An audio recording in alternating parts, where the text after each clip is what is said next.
Hi everybody, it's Sam. I have my headphones on because the sound won't come out of the speakers right now. It only comes out of the headphones, which is really weird. But anyway, I'm going to do a video today about finding resources for anyone that needs them. One of my favorite things to do on the internet is to help anyone that is looking for a therapist or mental health resources to find what they're looking for. I'm very good at searching Psychology Today and coming up with information. In the past, I've actually emailed providers and told a little bit about someone's situation, like if, for example, if they have dissociative identity disorder, if the person has specific things they want to tell, about it, but they're afraid to break the ice with that. I'll ask about it. If they have other concerns that they don't want to, right away tell the therapist, like an initial thing, like I'll just get information about it. And, I get the person's insurance and, sort of can get, an idea of what they might need, what they might need for a therapist, and look into providing, getting them resources in a timely manner. Now that I live at a residential facility, I can also sort of get information about if anyone's looking into like a group home or a residential facility in their area, like calling up and getting specific information, because I know like questions to ask and questions to ask, because I've been like in this place, so I know like what you might want to ask, in terms of applying, and I'll get information about like what a person needs to send in for an application and stuff like that. Sorry, I have a tickle in my throat. So yeah, I have done this a lot, and I really want to do more of it.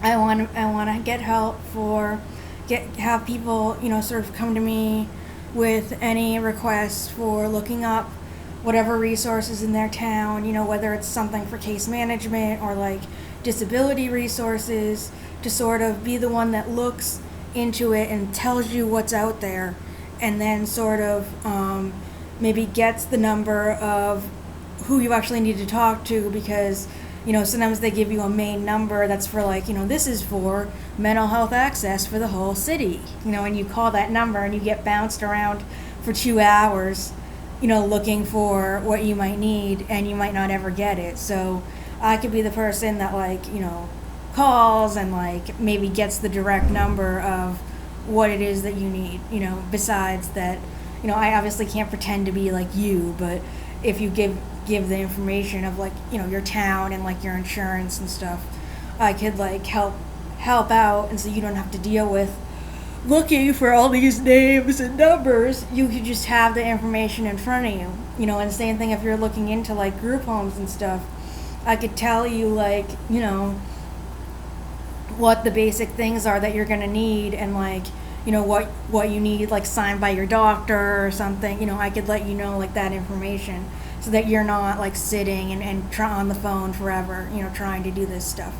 So I guess it's called information and referral, and it would be great if people could contact me, and I could definitely help out anyone that needs help within the limits of what I could do. I have a bachelor's degree in counseling psychology, and I've done a lot of creative arts therapy courses. I've done a lot of internships where I was doing information and referral stuff on hotlines,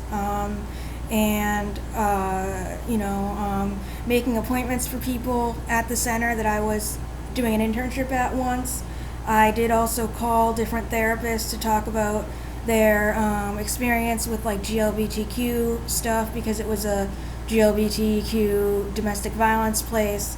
There was also a women's center that I had a bunch of resources for them, of places that you could direct them to, food pantries, and I called all these different food pantries to learn about their services and found out how really sad it is that they have such limited services, and some of them were on the list that have been closed down and haven't operated in like a million years. So I had to go through all that. But that kind of stuff really fascinates me, and I'm very, very passionate about advocating for people who need that kind of services. And I've done it, like I guess you could say professionally in my internships, and I also do it here where I'm living. If the case managers need me to research something, I'll research it.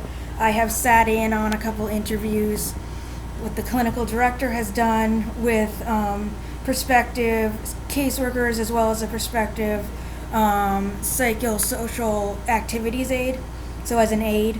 And the aide and the caseworker that I interviewed both got the job. So yeah, I try my best to use the resources that I have in the time that I feel like I can be on par and be able to help people, and it's difficult because I'm a mental health consumer too, and I'm receiving services, and I go through hard times, but I try to use the skills that I do have when I'm able to use them to really help out other people. So I hope that people that watch this video will feel moved to maybe contact me if you're interested.